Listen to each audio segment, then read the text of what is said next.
নমস্কার বন্ধুরা, তো আজকে আরেকটা ভিডিও নিয়ে চলে এসেছি। এটা হচ্ছে বাসমতি রাইস, আমি 1 কিলো নিয়ে এসেছি। তো আজকে ভাবছি পোলাও করব। চালটা ভালো করে পরিষ্কার করে ধুয়ে নিয়েছি। এখানে টমেটোগুলো ভালো করে কুচি কুচি করে কেটে নিয়েছি। এখানে প্রায় 300 গ্রাম টমেটো আছে, আর এখানে আছে 50 গ্রাম আদা। আদাটাকে ভালো করে ঘষে নিয়েছি।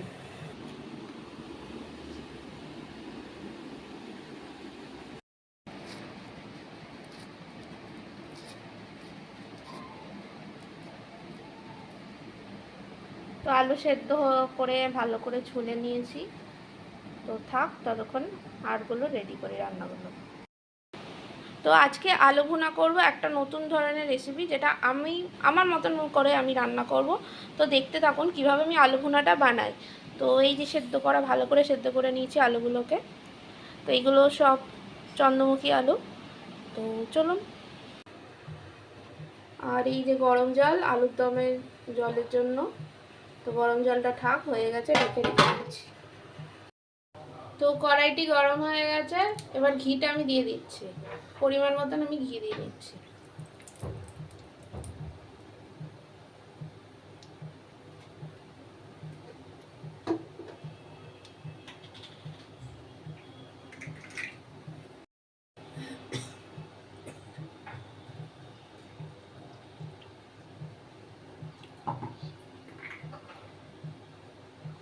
তো এর সাথে একটু বাটার দিয়ে দেবো সামান্য। যা গন্ধটা সুন্দর বেরিয়েছে।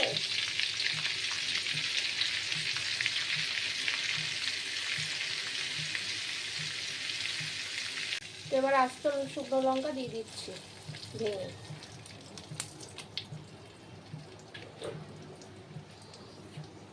আর কেটে রাখা টমেটো গুলো এবার দিয়ে দেবো।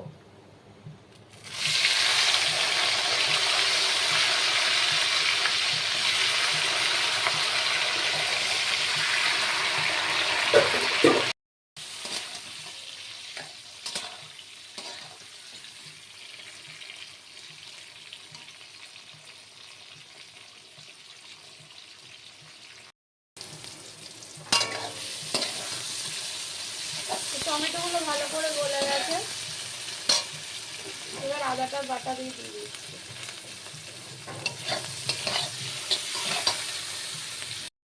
তো আস্ত তেজপাতা, দারচিনি, লবঙ্গ এলাচ সব দিয়ে দিলাম। আস্ত দিলে তার টেস্টটা খুব সুন্দর হয় আস্ত ডাস্টের থেকে।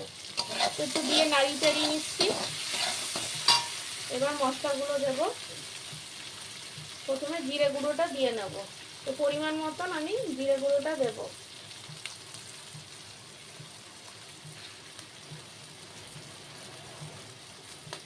পরিমাণ মতন ধনে গুঁড়োটা দিয়ে নিচ্ছি।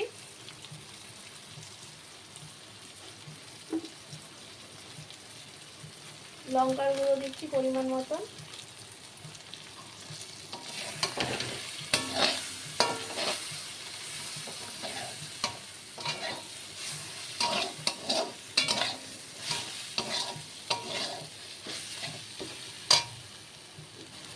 এবার একটু কাশ্মীরি লঙ্কার গুঁড়োটা দিয়ে নেব। লাল লাল হবে, আর সব রান্না একটু কাশ্মীরি লঙ্কা দিলে কিছু কিছু স্পেশাল রান্নায় খেতে আরো ভালো লাগে। নুন দিয়ে নিচ্ছি পরিমাণ মতন।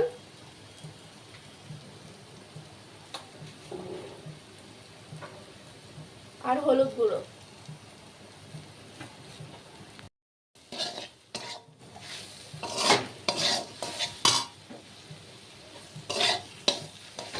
মশলাটা ভালো করে কষুক।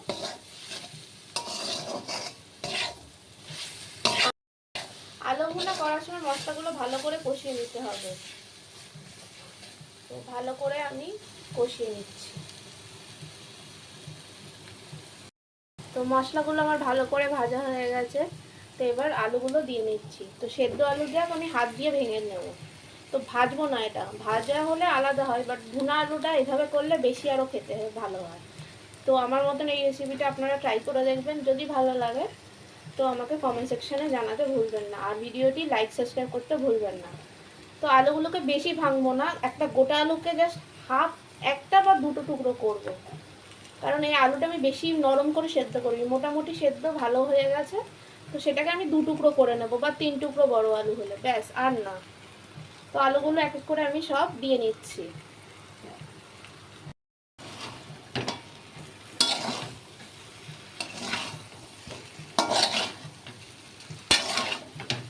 এবার মশলাগুলোর সাথে ভালো করে আলুগুলোকে মিশিয়ে নিচ্ছি। তো কি সুন্দর রংটা এসেছে দেখেছেন, আর গন্ধটা যা বেরিয়েছে মনে হচ্ছে এখনই কড়াই থেকে তুলে খেয়ে নিই। তো ভালো করে এটাকে মিশিয়ে নিই মশলাগুলো আলুগুলোর সাথে।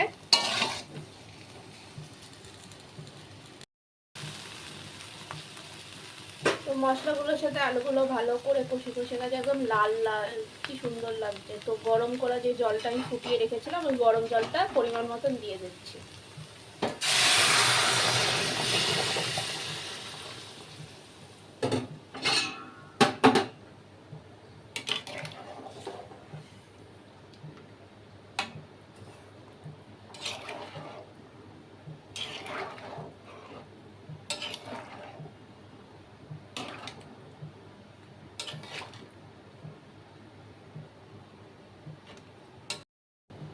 আধ ঘন্টার মতন ফুটলে আমার ভুনা আলুটা একদম রেডি হয়ে যাবে। তো আপাতত এখন ঢেকে রেখে দিচ্ছি। তো আমার আধ ঘন্টা লাগবে আলু ভুনাটা হতে। এদিকে আধ ঘন্টা হয়ে গেছে। তো আলু ভুনাটার থেকে যা গন্ধ বেরিয়েছে এবং আলুগুলো খুব সুন্দরভাবে সেদ্ধ হয়ে গেছে আর লাল লাল করে একদম ঝোলটা হয়েছে। তো এটা ঝোলটা থাকবে না, যখন গ্রেভিটা একটু ঠান্ডা হয়ে যাবে এইটুখানি জল রেখেছি যাতে গ্রেভিটা একটুখানি মাখা মাখা খাওয়া যায়, তাহলে একদম টেনে নেবে। আর গন্ধটা তো অপূর্ব বেরিয়েছে। তো পোলাওর সাথে আলু ভুনা খেতে কারা কারা পছন্দ করো আমার কমেন্টে জানাবে। আর ওপর দিয়ে আমি গরম মশলা ছিটিয়ে নিচ্ছি।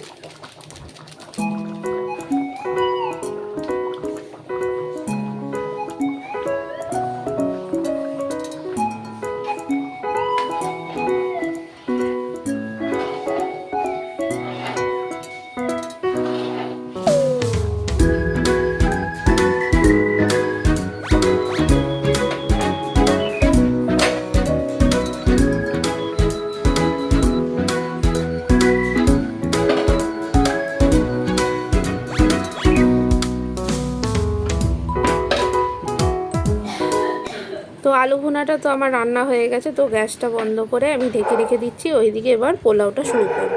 তো প্রথমে ঘি দিয়ে নিচ্ছি আমি পরিমাণ মতন।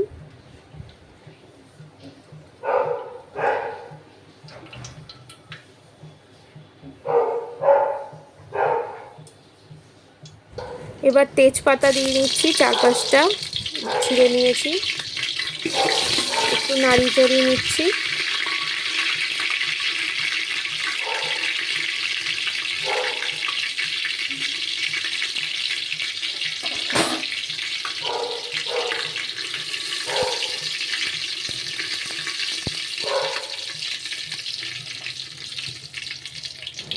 এবার গোবিন্দভোগ চালটা দিয়ে নিচ্ছি।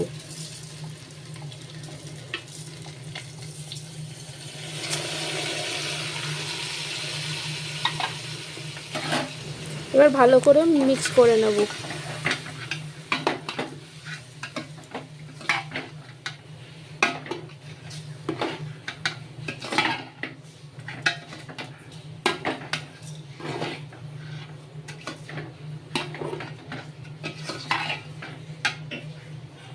তো এটা আমি হালকা করে ভেজে নেব।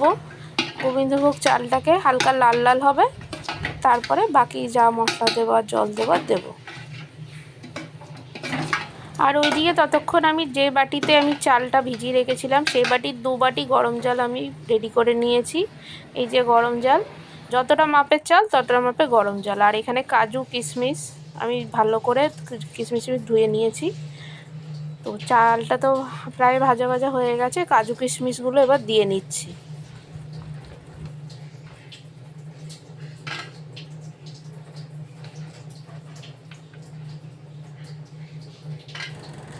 এবার আমি দারচিনি লবঙ্গ এলাচ সবগুলো দিয়ে নিলাম, পরিমাণ মতন কাজু কিশমিশ সব দেওয়া হয়ে গেছে। এবার ভালো করে মিক্স করে আর একটু ভেজে নিচ্ছি আমি চালটাকে।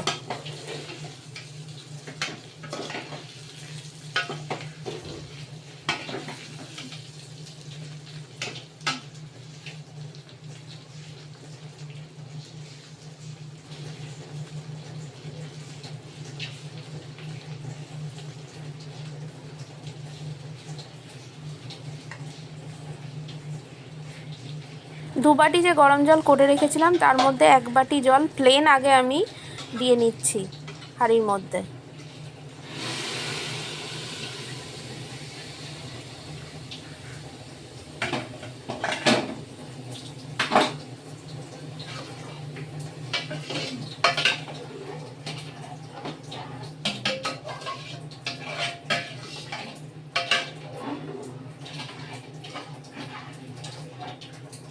এবার আরেক বাটি যে জলটা আমি রেখেছিলাম সেই জলের মধ্যে নুন, চিনি আর হলুদ পরিমাণ মতন দিয়ে ভালো করে মিশিয়ে নিচ্ছি।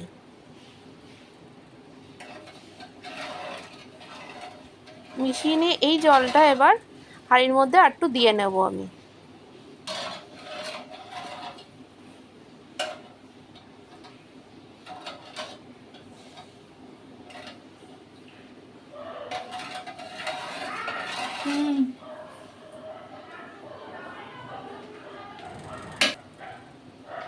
এবার এই জলটা আমি হাঁড়ির মধ্যে দিয়ে নিচ্ছি, গরম জলটাকে।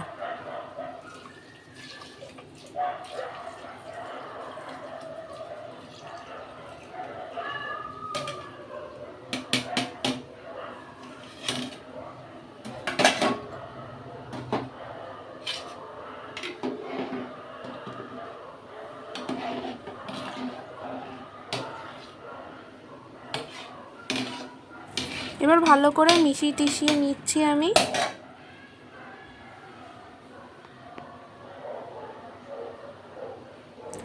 তো পোলাওটা এবার আমি ঢেকে দিচ্ছি, হতে 20-25 মিনিটের মধ্যে আমার পোলাওটা হয়ে যাবে। আর ওইদিকে দেখছিলাম হালকা হালকাগুলো যখন উতলাচ্ছিল তখন আমি কমিয়ে দিয়েছিলাম। আর এখন আমার পোলাও একদম রেডি, গরম গরম পোলাও। আর সেন্টটা তো খুব সুন্দর বেরিয়েছে, দেখুন পোলাও একদম ঝুড়ো ঝুড়ো। এখন একটুখানি গরম হয়েছে, গরম বলে একটুখানি ঝুড়ো ঝুড়ো বোঝা যাচ্ছে, বাট একদম ঝুড়ো ঝুড়ো পোলাও। আর তো কাজু, কিশমিশ, দারচিনি, লবঙ্গ দিয়ে তার যে গন্ধটা আরও খুব সুন্দরভাবে বেরিয়েছে। তো পোলাওটা একদম রেডি, আর ভুনান আলুও ওখানে রেডি। তো শুধু এই দুটো না, তার সাথে চাটনি পাঁপড়টাও আমি করেছি। তো চলুন খাওয়ার নিয়ে বসে পড়েছি।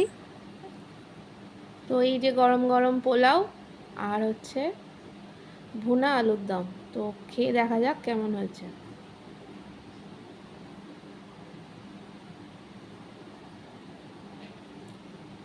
বাহ, খুব সুন্দর হয়েছে তো খেতে, কাজু কিশমিশ দিয়ে। আর আলুটা নরম করে গলে গেছে, দুর্দান্ত লাগছে খেতে। বুদ্ধ পূর্ণিমার দিন এত সুন্দর খাবার অন্য কিছু আর হতেই পারে না নিরামিষ পদে।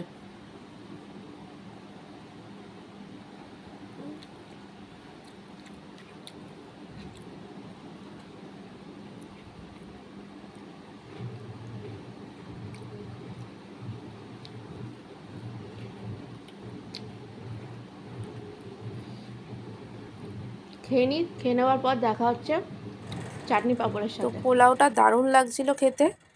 তো তারপরে তো মিষ্টি মুখ না করলেই নয়, তো মিষ্টিতে আছে আমের চাটনি আর পাঁপড়।